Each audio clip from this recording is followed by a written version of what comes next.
नमस्कार मंडळी, मी प्राजक्ता तुम्हा सर्वांचं खूप सारे स्वागत करते आणखी एका नवीन ब्लॉगमध्ये। तर आजच्या ब्लॉगची सुरुवात झाली आहे संध्याकाळपासून आणि आता बघा निर्वीचं जस्ट जेवण झालेलं आहे, त्यामुळे आता तिचं टीव्हीचं हे चालू आहे। तर अर्धा तास देत असते मी आणि असं ब्रेक करून देत असते, जेणेकरून मग एकदाच हे होत नाही आणि टीव्ही बघूनच जेवण असतं, त्याला काही उपायच नाही। आता मला तुमच्याकडे काही उपाय असेल तर नक्की सांगा। आणि एवढा आभाळ आहे, धो पाऊस पडतोय, त्यामुळे कपडे सुद्धा आताच सुकायला घातले होते। आज म्हटलं जाऊ द्या, म्हणजे आभाळ आहे आणि रिमझिम पाऊस आहे, असा एकदम धो पाऊस सुद्धा नाहीये। तर चहा वगैरे नेमकाच झालेला आहे आणि आता आवरावर करायचे आहे, संध्याकाळचं झाडून वगैरे।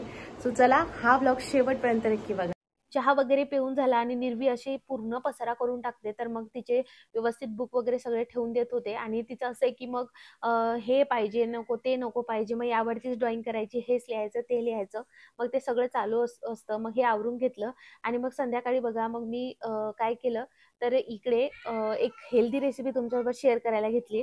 आणि खरं तर आम्ही ट्राय करतोय, कारण दिवाळीपर्यंत कसं आहे की दिवाळीमध्ये आपलं 1-2-3 किलो हे वजन वाढतंच आणि मी त्यात खरंच एकदम आघाडीवरती असते आणि आपण फराळ वगैरे खाणारच आहोत। मग अशा वेळेस म्हटलं चला दिवाळीपर्यंत स्टिक डाएट तर नाही होते माझ्याकडनं, काय माहिती मनच तयार होत नाही, पण अशा छोटे छोटे चेंजेस करूयात आपण म्हणून असं ट्राय करते। तर आज आपण बिना ऑइलचं ओट्सची रेसिपी तुमच्यासोबत मी शेअर करणार आहे आणि जे तुम्ही ऑइल टाकून जशी त्याची टेस्ट लागते सेम तुम्हाला तशीच बघायला भेटणार आहे, एवढी जबरदस्त आहे ही। आणि मेन म्हणजे ना वेट लॉस वरती तुम्ही असाल तर तुम्ही नक्की ट्राय करा। तर इकडे मी ओट्स जे आहे ते व्यवस्थित भाजून घेते आहे, मंद ते मीडियम आचेवरती आपल्याला भाजून घ्यायचे आहेत। ही स्टेप तुम्ही स्किप केली तरी चालेल, पण याने अजून टेस्ट छान येते, म्हणून ही स्टेप आपण करतो आहोत। आणि तुम्ही जर वेट लॉस वरती असाल तर ब्रेकफास्ट किंवा मग डिनर साठी तुम्ही ही नक्की ट्राय करू शकता। लंच मध्ये तुम्ही भाकरी आणि कोणतीही भाजी घ्या, डाळ घ्या, ते करू शकता। हे एकदम लाईट वेट आहे आणि हेल्दी सुद्धा आहे। ओट्स भाजले आहेत, त्यानंतर इकडे मी कांदा टाकून घेते आहे आणि नंतर कांदा टाकल्यानंतर माझ्या लक्षात आलं की अरे आपण तर फोडणीच दिली नाहीये। आता तुम्ही म्हणाल तू तर म्हणतीये तेल वापरत नाहीये आणि फोडणी कसली, तर बघा आधी आपल्याला कढई कडकडीत अशी गरम करून घ्यायची आहे जर जेव्हा तुम्ही बिन ऑइलचं बनवता तेव्हा। आणि त्यानंतर काय करायचं आहे तर मोहरी टाकायची, जिरं टाकायचं। मोहरी आणि जिरं जेव्हा आपली कढई कडकडीत गरम असते लगेच तडतडायला लागतात आणि व्यवस्थित मिक्स करून घ्यायचं। आणि बघा आम्ही जो आहे अशा पद्धतीने करतो ना तर खरंच खूप छान भाज्या लागतात आणि वेगळं काहीच वाटत नाही। नंतर कढीपत्ता सुद्धा भरपूर टाकलेला आहे आणि आता हे जेव्हा तुम्ही परतता तेव्हा मंद ते मीडियम आच ठेवायची, हाय फ्लेम वरती करायचं नाही, नाहीतर कांदा सगळा खाली लागतो आणि तो कच्चाच राहतो, तर याची काळजी तुम्हाला घ्यायची आहे। त्यानंतर बघा अशा पद्धतीने मी शेंगदाणे भाजून ठेवले, तुम्हाला एका ब्लॉग मध्ये शेअर केलं होतं, पण असे शेंगदाणे भाजून ठेवायचे किंवा मग नाही भाजले तर कांदा टाकण्याच्या आधी सुद्धा शेंगदाणे व्यवस्थित भाजून घ्यायचे। इथे भाजलेले शेंगदाणे असल्यामुळे मग मी ह्या स्टेजला टाकते आहे। त्यानंतर इकडे हिरवी मिरची कट करून टाकली, खरं तर लाल तिखटच टाकायचं होतं, नंतर लक्षात आलं की लाल तिखट संपला आहे म्हणून हिरवी मिरची टाकली आहे इकडे। आणि व्यवस्थितरित्या आपल्याला हे मिक्स करून घ्यायचंय। हलकासा कांद्याला ब्राउनिश कलर यायला सुरुवात होतो आणि जेव्हा तुम्ही मंद आचेवरती हे भाजताना तेव्हा कांदा जो आहे त्याचं आपसुकच तेल सोडण्यास सुरुवात करतो आणि त्यातच हे होतं। हळद टाकायची आहे आपल्याला इकडे, मसाला दाणीतल्या चमच्याने 1 चमचा हळद टाकायची आहे। त्यानंतर गरम मसाला टाकायचा आहे इकडे, त्यानंतर कांदा लसूण मसाला टाकायचा आहे आणि त्यानंतर आपण इथे टाकणार आहोत ते म्हणजे धनिया पावडर। प्रत्येकी सगळे 1 चम्मच घेतले, जास्त मसाला सुद्धा आपण वापरत नाही आहोत। आलं लसणाची पेस्ट 1 चमचा आपल्याला इथे घ्यायची आहे आणि व्यवस्थित मिक्स करून घ्यायचं आहे।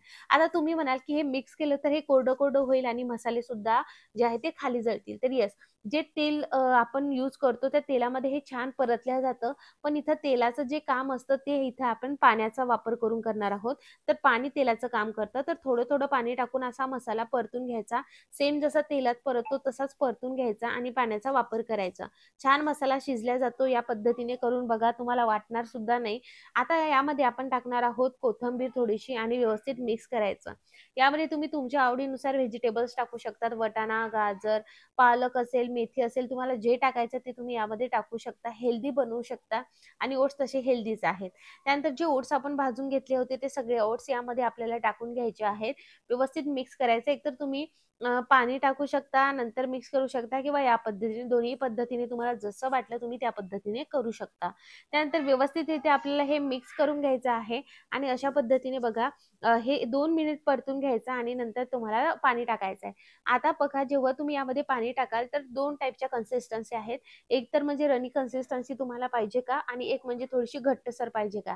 तर इकडे मी मीडियम कन्सिस्टन्सीच ठेवणार आहे, त्यामुळे मी इकडे 1 तांब्या भरून पाणी टाकले आणि अजून थोडंसं पाणी टाकून घेते आहे.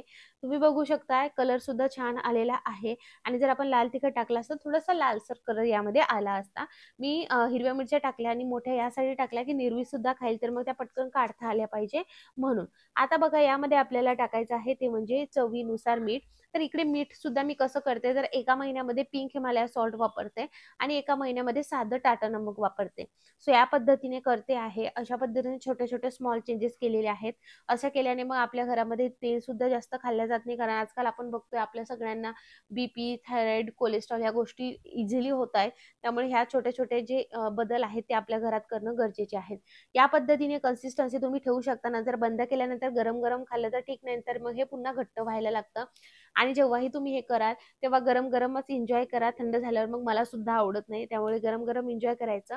आणि तुम्ही नंतर यावरती गुड फॅट म्हणजेच आपलं तूप, हे तूप सुद्धा टाकू शकता. एकदम जबरदस्त. मी आता यांना ओट्स दिले आहेत, टेस्ट करून सांगा कसे झालेत. तर चांगले झाले ना. म्हणजे तुम्हाला माहितीये विदाऊट ऑइल बनवलेले आहेत आणि एक पण थेंब तेलाचा वापर नाही केला. तुम्हाला वाटते का तसं? टेस्ट नाही, तसं वाटतच नाही. असं वाटतं की तेल टाकले म्हणजे नॉर्मल करतो तसंच आहे ना. हा. आणि ही बघा, ही शैतान बघा, ही ओढणी, हे बघा हा पंप घेऊन काय न्यू बरं सगळ्यांना हाय कर. बाहेर खेळायचं, बाहेर पाले बाहेर खेळायचं का. बरं सगळ्यांना हाय तर कर. काय करता म्हणा.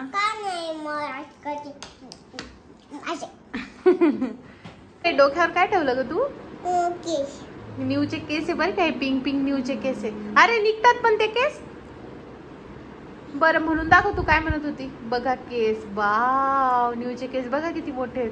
वाव किती ब्युटिफुल. आता म्हण काय म्हणत होती. हा म्हण, वंदना म्हण. अगं वंदना नमो तसं म्हण. हात जोडायचा.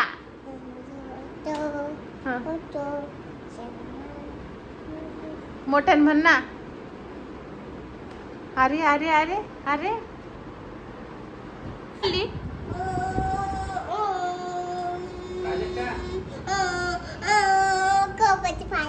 गणपती माझं चालणार नाही. काय गुगल पे, UPI. ओके.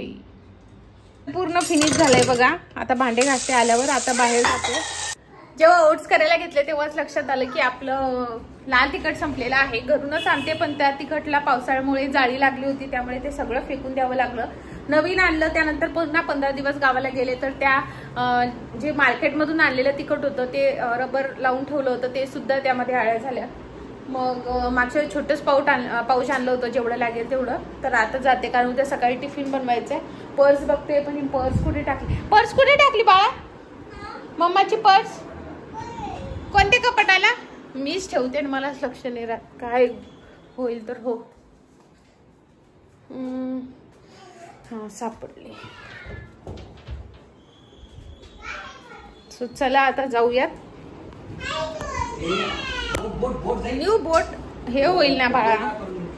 घालून घे, सँडल घाल तुझी. जा ती सँडल.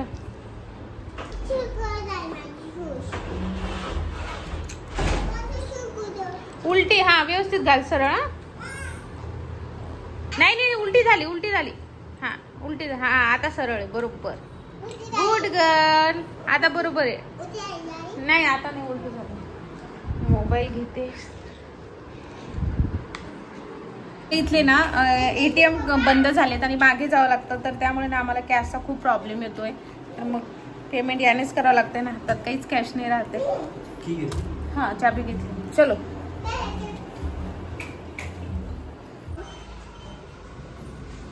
ही बाहेर नाही आली की लगेच पप्पाला त्रास देते. मला घे ना घे ना. बिलकुल पायपी चालत नाही है ना गण्यू.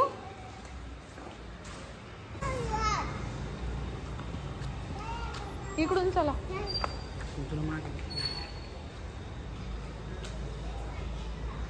सगळ्या पावसामुळे नुसतं पाणी पाणी झालंय, चिपचिप. पेंडॉल बनणं इकडे सुरू झालेलं आहे. मस्त पेंडॉल बनवलंय आणि छान दिसतंय एकदम.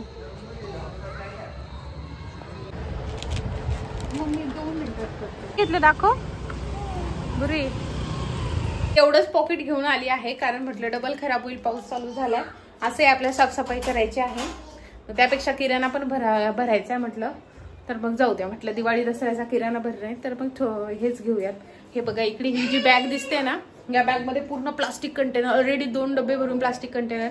आता हे सगळं जेव्हा दिवाळीची साफसफाई निघणार तेव्हा सगळं मी हे करून देणार आहे आणि बघणार त्या ताईने येतात का काय, नाहीतर मग दुसऱ्यांना देऊन टाकणार आहे मी.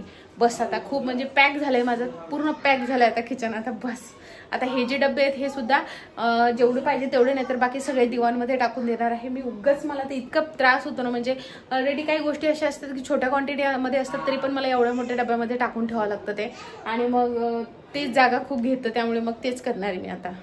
बऱ्याचदा काय होतं की आपण दूध हे गरम करण्यासाठी ठेवतो आणि बरेचसे कामं करतो, तर मग उतू जातं आणि आपलंच काम वाढतं. तर त्यासाठी मी ना मिशोवरून हा जबरदस्त प्रोडक्ट ऑर्डर केलाय.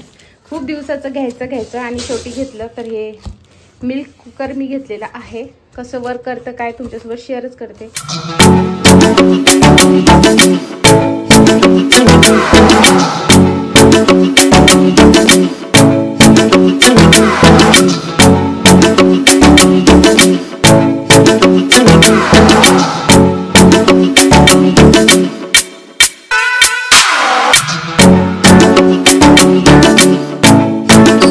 तर बघा हे जे मिल्क बॉयलर आहे, इथे जी शिट्टी असते त्यामध्ये थोडंसं पाणी टाकून घ्यायचंय. म्हणजे काय होतं की जेव्हा हे दूध गरम व्हायला लागतं तेव्हा यामध्ये आपण जे पाणी टाकलेलं असतं त्या पाण्यामध्ये जे आहे ते सुद्धा गरम होतं, त्याची वाफ तयार होते आणि इथून व्यवस्थितरित्या ती वाफ येते. म्हणजे शिट्टी, आणि इतका जोरात शिट्टी वाजते ती की आपल्याला इझिली कळून जातं. मला तर हे चांगलं वाटत आहे. फक्त मला एक झालं की काय होतं माहितीये का, की यामध्ये जेव्हा आपण दूध टाकतो ना तर मग काय होतं, त्याला अशी छान अशी उकळी फुटत नाही कारण ही शिट्टी वाजत राहते. तर मी आता सेकंड टाइम जेव्हा हे यूज केलं तर मी ह्या शिट्टीमध्ये पाणीच टाकलं नाही. मला असं झालं की ठीक आहे, मला जेव्हा मी काम असलं जास्त असलं तेव्हाच मी करते. असे कंटेनर सुद्धा मागवले ज्याची क्वालिटी एकदम सुपर्ब आहे. इकडे बघू शकाल तुम्हाला रबर गास्केट बघायला मिळेल आणि याची क्वालिटी सुद्धा छान आहे. लहान मुलं आहे त्यामुळे काचेचं घ्यायला टाळतो. तर हे बघा 6चा सेट आहे, सगळे घासायला टाकले आहेत. तर हे बघा ते कंटेनर ना मी याच्यासाठीच ठेवले होते फ्रीजसाठी. तर बघू शकता डाळवं, कडधान्य, त्यानंतर ड्रायफ्रूट सगळे ठेवलेत कारण हे जे कंटेनर आहे मला आता एक्सपायर करायचे आहेत. कारण आता भरपूर दिवस झाले आणि हे ते केसर गुळ असतात ना त्याचेच खूप साचलेत. पण मला असं वाटतं की हे एकाच याचे तर बरे आहेत म्हणून, आणि काचेचे आहेत माझ्याकडे पण निर्वी असल्यामुळे ना मी असं थोडंसं हे अवॉइडच करते. हे सगळे कंटेनर आता मला हे करायचे आहेत, हे सगळे यूज अँड थ्रोचे सुद्धा काढून फेकायचे. त्यामुळे मग मी असं करते. आता दिवाळीच्या सुट्ट्यामध्ये तर आपण मी साफसफाई करायला घेतली तेव्हा तर हे सगळं ज्या गोष्टी नाही पाहिजे ते सगळं काढणार आहोत. त्यानंतर चेंज वगैरे केलं आणि नंतर मग रोजचं माझं आता हे डेली स्किन केअर मी चालू केलेलं आहे.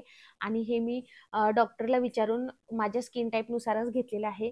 मला कळतच नव्हतं नेमकं कोणत्या ब्रँडचं हे करू, त्यामुळे सिरम, मॉइश्चरायझर, सनस्क्रीन हे सगळं डॉक्टरना विचारूनच मी घेतलेलं आहे. म्हणजे एकदा स्किन ट्रीटमेंटसाठी गेले होते आणि तेव्हाच विचारून घेतलं. तर तुम्ही सुद्धा तसंच करा, कारण कळत नाही आपल्याला की नेमकं वापरायचं कोणतं, आणि आपण वेगवेगळे वापरतो आणि नेमकं मग ते काही आपल्या स्किनला सूट होतात आणि काही होत नाही. आणि रात्री जो फेसवॉश वापरते तो सुद्धा मीच फेसवॉश करून, म्हणजे डॉक्टरने दिले ते सगळं तेच वापरते आहे मी. त्यानंतर सिरम लावते. त्यानंतर इकडे ना झुडिओचा व्हॅनिलाचा लिप बाम आहे, हो हा वापरते. आणि ते झाल्यानंतर 2-3 भांडे पडले होते तर चला म्हटलं हातात ते सुद्धा घासून घेऊया. तसंच ठेवलं ना तर मग झुरळ वगैरे फार होतात आणि मग दुसऱ्या दिवशी पुन्हा तोच कंटाळा येतो. कसं आहे, दुसऱ्या दिवशी जेव्हा सकाळी टिफिनला उठतो आणि जेव्हा किचन फ्रेश मीच भेटतं ना सगळं क्लीन, तर खूप प्रसन्न वाटतं. आणि असंच जर ठेवलं ना तर मग ते आहेच नेहमी. तर आय होप मंडळी तुम्हाला सगळा व्लॉग आवडला असेल. व्लॉग्स आवडल्यास लाईक करा आणि सबस्क्राईब करा.